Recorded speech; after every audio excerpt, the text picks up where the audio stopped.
경매수골 현미경의 치우입니다. 유익한 정보라고 생각되시면 구독과 알림 설정은 잊지 말고 먼저 한번 꼭 눌러주십시오. 또 현미경 단체 톡방에 올라오는 부동산 정보와 경매 정보도 많은 분들과 함께 나누시기 바랍니다.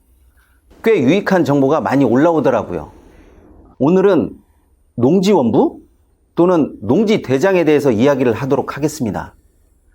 2022년 4월 15일부터 농지법 시행령 규칙이 개정되어서 농지원부가 농지대장으로 바뀐다고 합니다. 명칭이 바뀐다고 해도 농지원부가 기본이 돼서 농지대장으로 바뀌는 것이니까 우선은 농지원부부터 자세하게 살펴보겠습니다. 농지원부는 사실상 농업인을 증명하는 기본 증명서 같은 그런 성격을 가졌어요. 농지원부는 농지 소유자의 주소지, 면사무소, 동사무소에서 작성을 하고요. 세대를 기준으로 만들 수가 있었습니다. 그러니까 농업 경영에 참여 유무를 따지지 않고 등본상 세대원이라고 하면 농지원부에 올릴 수는 있었던 것이죠. 여기에 대해서 참 여러 말들이 많았어요. 정말 말도 안 되는 억측도 많았지만 농지원부에 대한 혜택을 여러 사람들이 받을 수 있는 이점이 상당히 크다 보니까 이런 것들은 자연스럽게 시간이 지나면서 묻히더라고요. 많은 사람들이 잘못 알고 있는 것들 중에 하나가 바로 농지원부는 농지를 소유하고 있어야만 농지원부를 만들 수 있다라고 그렇게 생각하는 것이에요. 그런데 농지를 가지고 있지 않아도 실질적으로 경작을 하고 있는 경작인이라고 하면 농지원부를 신청할 수가 있습니다. 예를 들어 남의 땅을 빌려서 실질적으로 경작을 하고 있다면 농지 소유자가 아니다라고 하더라도 농지원부를 만들 수는 있는 것이죠. 이런 자격을 가지고 있다라고 하는 것이 실질적으로 농지원부에서는 필요합니다. 그러면 농지를 빌려서 경작한다고 하면 정말 쉽게 농지원부를 만들 수 있겠구나, 이렇게 생각하시는 분들이 가끔 있더라고요. 그런데 농지를 빌려서 경작한다라는 그 사실을 그냥 계약서만 들이민다고 해서 관공서에서 그렇게 쉽게 인정을 안 해주죠. 계약서 들이민다고 농지원부 만들어줄 것 같으면 다 가짜로 만들려고 하기 때문이죠. 인정을 안 해주는 것은 여러 가지 이유가 있지만 개인 간의 농지를 임대하고 계약서를 제출해서 통과된다면 농지원부를 너무나 쉽게 만들 수 있기 때문에 지금은 농지은행이라는 곳에서 농지의 임대를 사실상 중개하고 있습니다. 이것은 제가 따로 다시 자세하게 이야기를 하도록 할게요. 왜냐하면 지금 이야기를 하게 되면 제가 하려고 하는 농지원부, 농지대장에 대한 핵심을 놓치고 있는 것이라는 생각이 들기 때문이죠. 자, 그러면 농지를 경작한다라고 하는 것도 실질적으로 농사를 짓기 힘든 상태인 땅에서 농지원부를 신청하면 쉽게 받아주지 않습니다.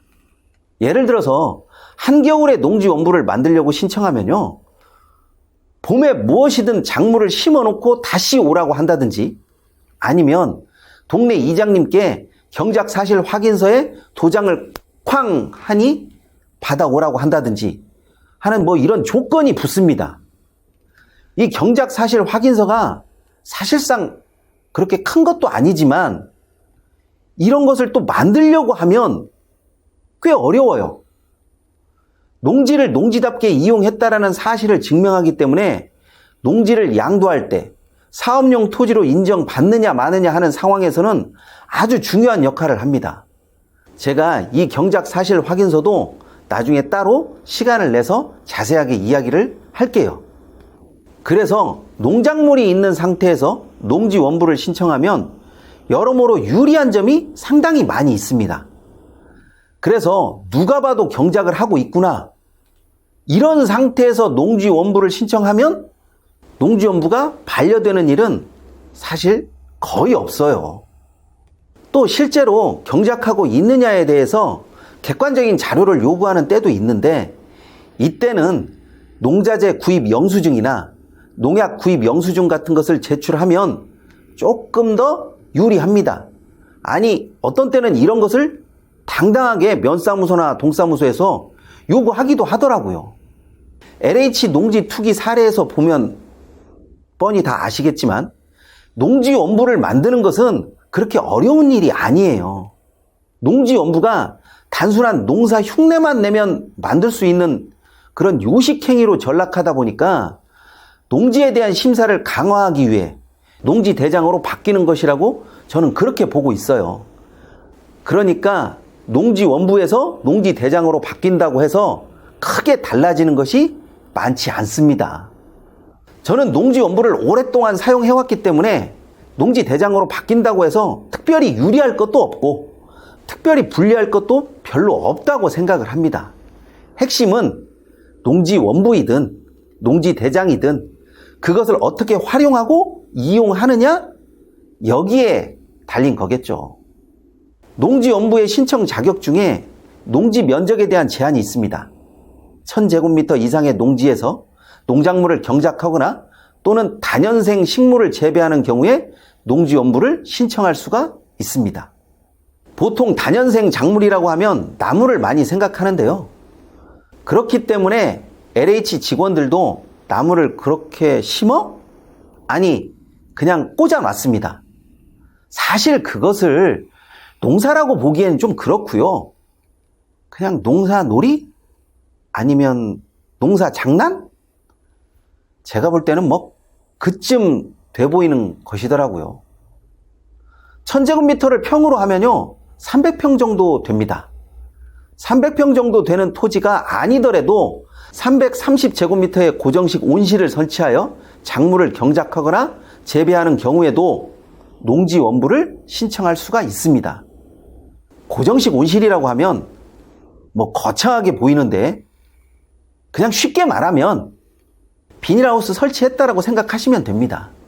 경작이라고 생각하는 것도 꽤 어렵게 생각할 수도 있지만 요즘은 군뱅이를 기르거나 아니면 소규모의 가축을 길러도 농지원부를 신청할 수 있는 자격 요건에 들어갑니다. 농지원부에 대해서 가장 많이 받는 질문은 지목이 농지가 아닌데 실질적으로 제가 농사를 짓고 있습니다. 농지원부를 만들 수 있나요? 뭐 이런 식으로 질문을 많이 하십니다. 답은요, 지목이 전답 과수원, 즉 농지가 아니고 대지나 국어 아니면 또 다른 지목의 경작을 위해서 단년생 또는 다년생 작물을 심었을 때 그 기간이 3년 이상 이용된 경우에는요 농지원부를 신청할 수가 있습니다. 3년 이상 된 것을 어떻게 알 수 있느냐고요? 항공사진으로 다 확인해요. 지금이 어느 시대인데 농지로 이용하고 있는지 없는지를 모르겠습니까? 농지연부에서 많이 하는 질문은 다음 시간에 이어서 제가 또 소개를 해드리도록 하겠습니다. 농지연부는 농업인의 기본 증명서 역할을 했었습니다. 왜냐하면 농지연부는 1000제곱미터 이상의 경작자가 발급받을 수 있었기 때문이죠. 그런데 농지원부에서 농지대장으로 바뀌면서 이젠 더 이상 농지대장이 농업인 증명서로서의 역할을 할 수 없게 되었죠. 핵심은 그겁니다. 다음 시간에는 기존 농지원부에 대한 혜택과 농지대장으로 바뀐 후에 어떻게 달라질 것인지 그것에 대해서 집중적으로 말씀드리도록 하겠습니다. 시청해 주셔서 감사합니다.